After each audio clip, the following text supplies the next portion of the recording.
In today's video, we are discussing the dermis. In the last video, we have discussed the epidermis and now the dermis. Now, dermis is the true skin. तो dermis जो होती है हमारी, उसको हम true skin कहते हैं. जो epidermis होती है, वो इसका upper part होता है. क्लियर? तो जो हमारी true skin है, वो हमारी क्या है? dermis है. This you have to remember. This can be an OT. Now, dermis का origin कहाँ से होता है? हम यहाँ पे gross anatomy के साथ साथ उसका embryology भी पढ़ते जाएंगे. जो हमारी डर्मिस है वो मेसोडर्मल कंपोनेंट से बनती है और जो मेसोडर्मल कंपोनेंट्स हैं they are dermatomes of paraxial mesoderm called somites.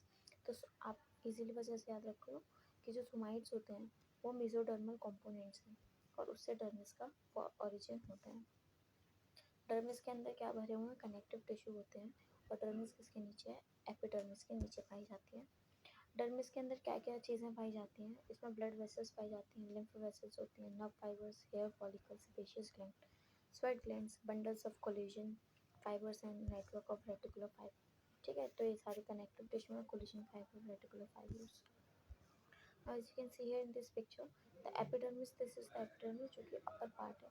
उसके बाद this is dermis और dermis दो parts में divided होती है, upper layer और superficial. outer layer is papillary dermis and the inner layer is the reticular layer. Now, as you can see here, हमने last lecture में देखा था जो एपिडर्मिस की सबसे इनरमोस्ट लेयर थी दैट इज स्ट्रेटम बेसिल. तो स्ट्रेटम बेसिल में हमने देखा था कि कुछ पैपिले का फॉर्मेशन होना था. As you can see in this picture कि ये जो पैपिले हैं ये एपिडर्मिस से बने हुए हैं और ये जो नीचे डर्मिस वाली लेयर है वहाँ पर भी ये पैपिले का फॉर्मेशन हो रहा है. तो ये एपिडर्मल पैपिले और डर्मल पैपिले और यहाँ पे ये एपिडर्मल पैपिले इंटरडिजिट होते हैं और आगे बाकी स्ट्रक्चर्स के फॉर्मेशन में हेल्प करते हैं. Now, the appendages of the skin we will study. The dermal vascular plexus, the adipose tissue is present under the hypodermis. तो under the dermis. हमने सबसे पहले क्या देखा था कि जो हमारी इंटीग्यूमेंट्री सिस्टम है वो इंटीग्यूमेंट्री सिस्टम दो चीज़ों से मिलकर बना है, स्किन एंड सबक्यूटेनियस टिश्यूज. तो स्किन में हमने डर्मिस और एपिडर्मिस देखा. सबक्यूटेनियस टिश्यूज का ही दूसरा नाम है हाइपोडर्मिस. ठीक है, क्योंकि जो हाइपोडर्मिस होती है उसमें ये फैटी टिश्यूज ही प्रेजेंट होते हैं. तो hypodermis and subcutaneous are the same thing. Clear? So these are the different structures which are present into the dermis, that is the appendages of the skin, including the hair follicles, erector muscle, erector pili muscle, sweat glands, sebaceous glands, nervous structure like sensory nerve fiber, lymphatic vessels, and the muscular plexus for blood supply. It is divided into two layers as we have seen in the picture, the outer papillary layer and the inner reticular layer.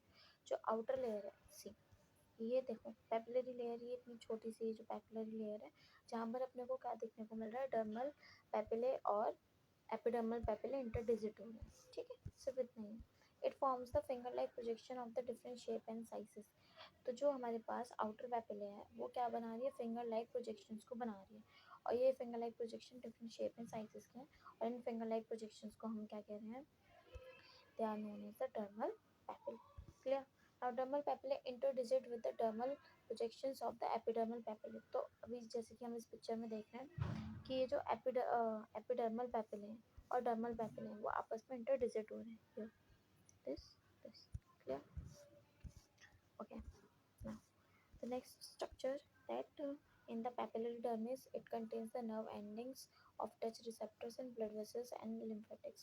तो ये देखो blood vessels और lymphatics यहाँ तक पहुँच रहे हैं, यहाँ तक पहुँच रहे हैं पैपिलरी लेयर तक और यहाँ पे नर्व एंडिंग्स होती हैं क्योंकि हमारी स्किन में क्या होता है?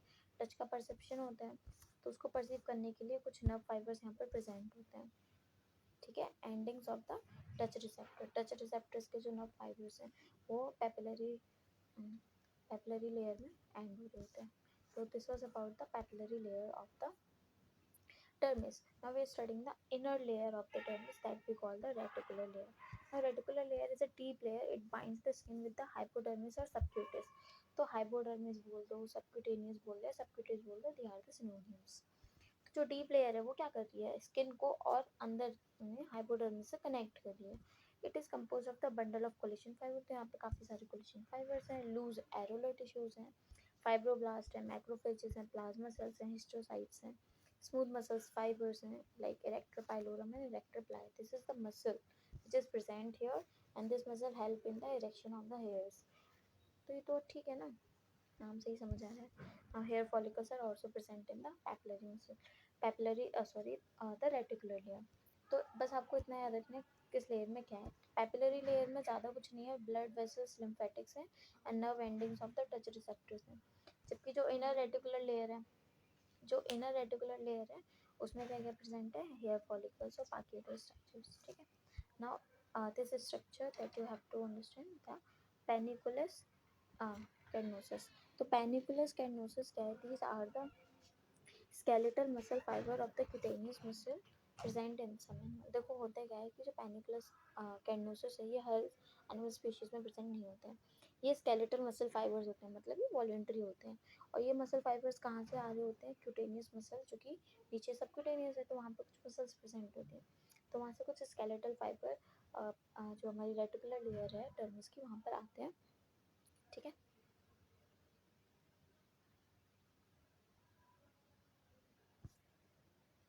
ओके. नाउ देखो ये इस पिक्चर में और इजीली आप क्लियर कर रहे हो. दिस इज द टर्मल पैपिले, और ये इसके जो पैपिले बन रहे हैं, ये वाले जो पैपिले हैं, these are the epidermal papillae. Clear हो गया. एपिडर्मल पैपिले और डर्मल पैपिले इंटरडिजिट कर रहे होते हैं किस लेयर में, papillary layer of the dermis में. ठीक है. अब ये देखो सबक्यूटिस का ही दूसरा नाम क्या है, हाइपोडर्मिस है. ठीक है. और ये जो डर्मिस है दो पार्ट में डिवाइडेड हो गई, आउटर वाली पैपिलरी और ये इनर वाली रेटिकुलर. और रेटिकुलर में आप सारे स्ट्रक्चर देख रहे हैं, like hair follicle, sebaceous gland, erector pili muscle. ठीक है. Papilla of the hair, nerve fibre, blood vessels and lymphatics, ये सारी चीज़ें प्रेजेंट है. मीजनर कॉर्पस्कल्स, स्वेट पोर्स हमारे एपिडर्मिस में होते हैं. ठीक है. Now we are studying the appendages of the dermis. अब देखो ये जो स्ट्रक्चर्स हैं सारे जो डर्मिस में प्रेजेंट है उसको हमें इसमें स्टडी करना होगा. तो that we are saying the appendages of the skin. तो स्किन से क्या क्या निकलता है, तो स्किन से हेयर्स निकलते हैं, स्वेट ग्लैंड्स निकलती हैं, sebaceous glands, erector pili muscle जो कि अंदर ही होते हैं. ठीक है. लेकिन ये क्या होता है, डर्मिस की लेयर से ही अटैच होता है. मसल्स हैं, हूफ्स हैं, नेल्स हैं, ये सारे स्ट्रक्चर्स स्किन के ही मॉडिफिकेशन या अपेंडेजेस हैं. They all structures are specialise structure and ये अपना एक स्पेशलाइज फंक्शन प्रोवाइड करते हैं. Now the hair. हेयर की बात करें तो हेयर क्या होते हैं, सिंपल आप डिफाइन कर सकते हो एनाटॉमिकली, क्रॉस एनाटॉमिकली आप क्या बोलोगे कि हेयर्स क्या होते हैं, फ्लेक्सिबल होते हैं, फिलामेंटस थ्रेड लाइक होते हैं. ठीक है. और ये कैरेटिनाइज अपेंडेजेस होते हैं. क्लियर. कैरेटिन से बने हुए होते हैं और ये फिलामेंटस यानी फाइबर की फॉर्म में होते हैं, थ्रेड लाइक होते हैं, फ्लेक्सिबल होते हैं हेयर्स. ठीक है. They are present all over the body except the hoof, horns, foot pads and glans penis. Hoofs में नहीं प्रेजेंट होंगे जो एनिमल्स के पैर में होता है. हॉर्न्स जो सींग होते हैं गाय भैंसों के, उसमें आपको हेयर्स नहीं देखने मिलेंगे. फुट पैड जो पैर में फुट पैड्स होते हैं लाइक डॉग्स में होते हैं, वहाँ पे आपको हेयर्स नहीं मिलेंगे. ग्लैंड पेनिस में हेयर्स नहीं होते हैं. नाउ जो हमारे पास ये हेयर्स हैं वो एपिडर्मिस में ही डेवलप होते हैं. ठीक है. देखो एपिडर्मिस से बाहर आ रहा है hair. They are sensory and they act as a heat insulator.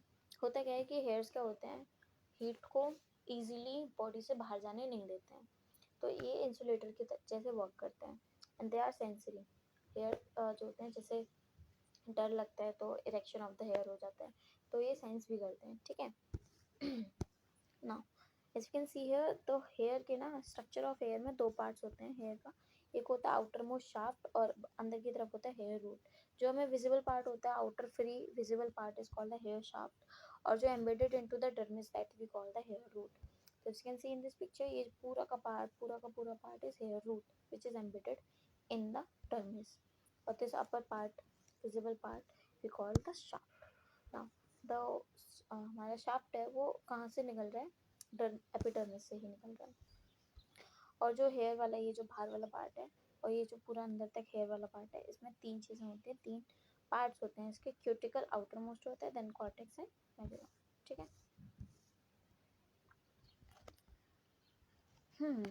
तो as you can see here, this is the hair shaft, the epidermis, the papillary layer, reticular layer, hypodermis. का देखो हाइपोडर्मिस के बहुत नाम है, hypodermis, subcutis, subcutaneous and again the superficial fascia. ठीक है. ये तो हम देख चुके हैं. ना द शाफ्ट, जिसको हम बॉडी ऑफ द हेयर भी कहते हैं, is form by the germinal cells of the papilla which become spindle shaped and get keratinise. तो हम ना साथ में एम्ब्रियोलॉजी भी कवर करते जा रहे हैं। तो अब देखो इसमें क्या बोल रहा है, जो हमारे पास शाफ्ट ऑफ द हेयर होता है या फिर बॉडी ऑफ द हेयर होती है, वो कौन सी सेल से बनती है, वो बनती है germinal cells of the papilla. अभी आपको पेपिला बताते हैं क्या होता है। ये दिख रहा है दिस पार्ट इज पेपिला, और एक पिक्चर में दिखाते हैं अच्छे से। हेयर ये दिख रहा है डर्मल पेपिला, ठीक है। ये उठा हुआ स्ट्रक्चर दिख रहा है ना, this this structure is dermal papilla, क्योंकि डर्मिस में प्रेजेंट है, this is called dermal papilla. तो डर्मल पेपिला की कुछ सेल्स क्या होती हैं, हाँ, डर्मल पेपिला की सेल्स को हम जर्मिनल सेल्स कहते हैं। और ये सेल्स क्या होती है, स्पिंडल शेप हो जाती हैं, और फिर उसके ऊपर कैरेटिन जमा होने लगता है और हेयर का शाफ्ट बन जाता है, ठीक है। तो हेयर की 3 लेयर्स होती हैं, बाहर वाली क्यूटिकल, बीच वाली कॉर्टेक्स, अंदर है medulla. Cortex outer most layer है, और sorry cuticle outer most layer है, कॉर्टेक्स मिडिल लेयर है। इसमें क्या है, बहुत सारे कैरेटिनाइज सेल्स भरे हुए हैं जो क्यूटिकल की तरफ मूव करेंगे। मेडुला सेंट्रल जोन है, और इसमें कौन सी सेल्स प्रेजेंट है, क्यूबॉइडल सेल्स हैं, और इन सेल्स के बीच में इंट्रासेलुलर स्पेस प्रेजेंट होता है, ठीक है। क्यूबॉइडल स्क्वामस नहीं, क्यूबॉइडल में याद रखना। Now we have studied the shaft or the body of the hair. Now we are seeing the root of the hair. Root of the hair is embedded within the dermis. Very easy कि dermis के अंदर ही होगा root। और epidermis से क्या निकल रहा है, hair shaft निकल रहा है। अच्छा, जो root है ना, वो क्या है, dermis के अंदर एक sheath के अंदर cover है, that sheath is called the tubular sheath। क्योंकि ये जो पार्ट है ट्यूबुलर पार्ट है, तो इसके ऊपर जो शीट बन रही है that is a tubular sheet. Easy. तो ये हमारी डर्मिस की लेयर है, और इस डर्मिस की लेयर क्या कर रही है, एक ट्यूबुलर शीट का फॉर्मेशन कर रही है, clear.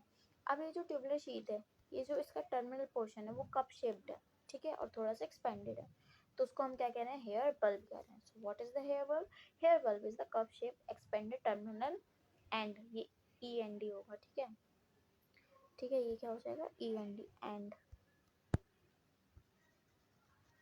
And of the root, ठीक है। तो expanded cup shaped terminal end of the root is called the hair bulb. Clear हो गया हेयर बल्ब। अब देखो, ये एपिडर्मिस की लेयर है ऊपर वाली, ये सबसे ऊपर वाली क्या होती है, स्ट्रैटम कॉर्निया, और ये नीचे फोर्थ वाली है स्ट्रैटम स्पाइनोसम। तो अब ये दोनों लेयर्स जो होती हैं, इनकी डाउन ग्रोथ होती है। The down growth of the epidermis that is stratum spinosum and stratum basale, ठीक है। कॉर्निया नहीं आएगी इधर, कौन कौन आते हैं, स्ट्रैटम स्पाइनोसम एंड स्ट्रैटम पेसिल, ये फोर्थ और फिफ्थ लेयर है। ये दोनों लेयर्स की जो सेल्स हैं वो नीचे की तरफ डाउन ग्रोथ करती हैं, और डाउन ग्रोथ करेंगी तो एक शीट बनाती है जिसको हम बोलते हैं एक्सटर्नल रूट शीट।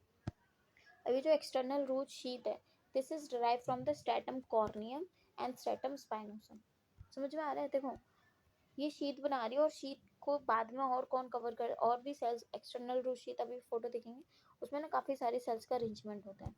तो कुछ सेल्स इसमें स्ट्रैटम कॉर्नियम की भी आती हैं, और स्पाइनोसम की तो ऑब्वियसली आती ही हैं, ठीक है। नाउ ये जो हमारी एक्सटर्नल रूट शीट है, उसका भी अब नीचे जाके पोर्शन क्या हो जाएगा, एक्सपेंड करेगा, तो वो भी हेयर बल्ब के साथ ही फॉर्मेशन में हेल्प करेगा।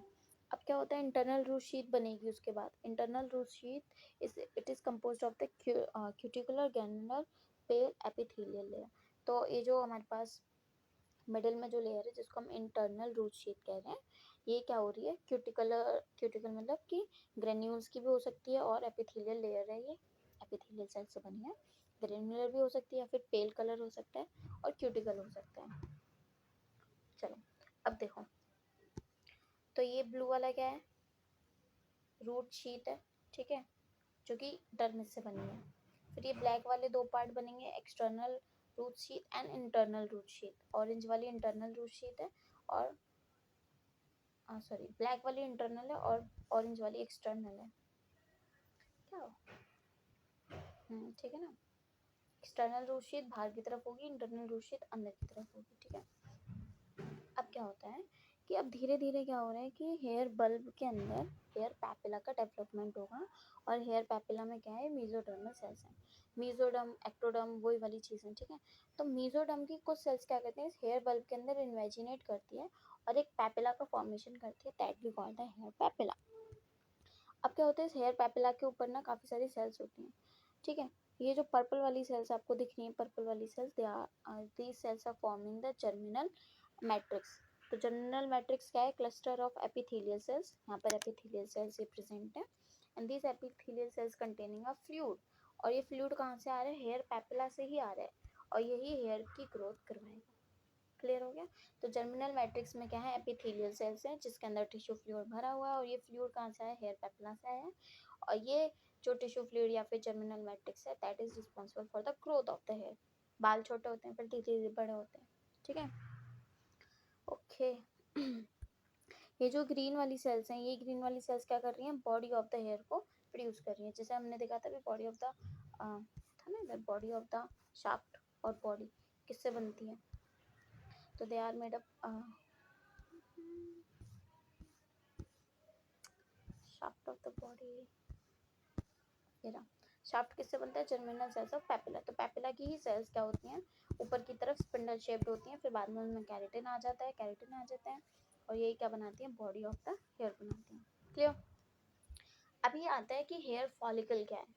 तो हेयर फॉलिकल में ये जो हमने सारे स्ट्रक्चर्स देखे, क्या क्या स्ट्रक्चर हमने देखा, इंटरनल रूट शीट देखी, एक्सटर्नल रूट शीट देखी, इंटरनल एक्सटर्नल रूट शीट देखी, ये सारे स्ट्रक्चर्स हमारे क्या होते हैं, हेयर फॉलिकल का फॉर्मेशन करते हैं। तो हेयर फॉलिकल में हेयर बल्ब, हेयर पैपिला, ठीक है, internal root sheath, external root sheath, ये सारे स्ट्रक्चर हेयर फॉलिकल का फॉर्मेशन करते हैं, ठीक है। तो this we have studied the hair, in the next video we will study the sweat glands, sebaceous glands, and hooves, claws, and horns. Thank you.